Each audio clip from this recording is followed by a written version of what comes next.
ഒരു എക്കണോമിയിൽ എങ്ങനെ പണം എത്രത്തോളം ഉണ്ട് എന്ന് മെഷർ ചെയ്യാൻ ഉപയോഗിക്കുന്ന ഒരു വേരിയബിൾ ആണ് മണി സപ്ലൈ. നമ്മൾ അതിനെ 4ആയിട്ട് തിരിക്കുക: M1, M2, M3, M4. Okay, നിങ്ങൾ എല്ലാവരുടെ കയ്യിൽ ഇപ്പൊ എത്ര രൂപയാണ് കയ്യിൽ ലിക്വിഡ് ക്യാഷ് ആയിട്ട്? കറൻസി ഇൻ ഹാൻഡ്, നിങ്ങളുടെ പേഴ്സിൽ കുറച്ച് ക്യാഷ് കാണുമല്ലോ, പറയണ്ട. പ്ലസ് നമുക്ക് ഗൂഗിൾ പേ ചെയ്യാൻ പറ്റുന്ന ക്യാഷ് ഇല്ലേ, that is called demand deposit. എന്ന് വെച്ച് കഴിഞ്ഞാൽ നമ്മളുടെ ഇപ്പൊ പോയി കഴിഞ്ഞാൽ 10 രൂപ കൊടുത്താൽ അപ്പൊ തന്നെ നമുക്കത് ചായ ആയിട്ട് കിട്ടും. Highly liquid. ഇതിനെ രണ്ടിനെയും കൂടി ചേർത്തിട്ടാണ് M1 എന്ന് പറയാ. എന്തൊക്കെയാ? The money in my pocket or the currency with public, currency, liquid currency with public, and demand deposit with bank. Why these two are called M1? Because they are highly liquid. Then ഇനി liquidity, highly liquid എന്ന് പറയുന്നത് എപ്പോഴാ? ഇപ്പൊ ചെന്നാൽ ഇപ്പൊ തന്നെ നിങ്ങൾക്ക് അതിനെ എന്താക്കി മാറ്റാം? മറ്റൊരു പ്രൊഡക്റ്റ് ആക്കി മാറ്റാം. മനസ്സിലായില്ലേ? ഒരു 10 നമ്മൾ അങ്ങോട്ട് ചെല്ലുന്നു, 10 രൂപ കൊടുക്കുന്നു, ഒരു എന്ത് കഴിക്കുന്നു, ഇഷ്ടമുള്ളത് വാങ്ങി കഴിക്കുന്നു, അപ്പൊ തന്നെ നമുക്ക് അതിനെ അടുത്ത പ്രൊഡക്റ്റ് ആക്കി മാറ്റാം. This is M1. നമുക്ക് വേറൊരിടത്തും കൂടി സേവ് ചെയ്യാം, പോസ്റ്റ് ഓഫീസിലൂടെ. ഓക്കെ, അപ്പൊ M1 ഓക്കെ അല്ലേ? അപ്പൊ M2ലേക്ക് വരുമ്പോൾ നമ്മൾ ആ പോസ്റ്റ് ഓഫീസിൽ സേവ് ചെയ്തിരിക്കുന്ന സാധനമല്ലേ?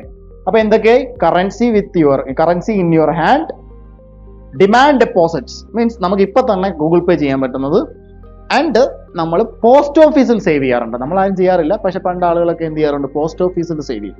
ഇതുകൂടെ ആഡ് ചെയ്യുമ്പോൾ യു വിൽ ഗെറ്റ് M2. അപ്പൊ M1 plus post office. Clear? Then another one M3. We are adding M1. M1 means what? Currency in your hand, demand deposit in your bank, and term deposit. ഇവിടെ post office ഇല്ല.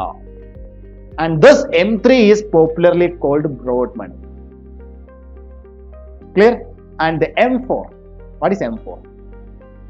Your currency, your demand deposit, your time deposit, and all other deposits in a post office.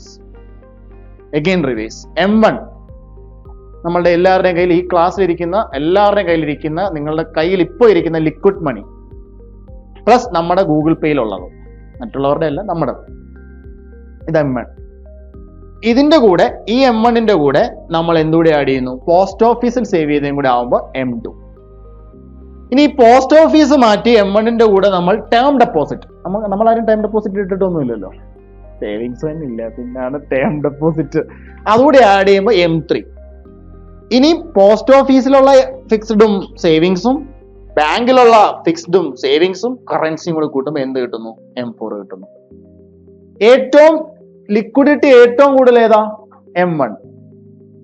ഏറ്റവും കുറവ് ഏതാ? M4.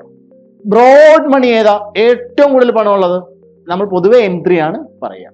Clear? ഈ concept clear അല്ലേ?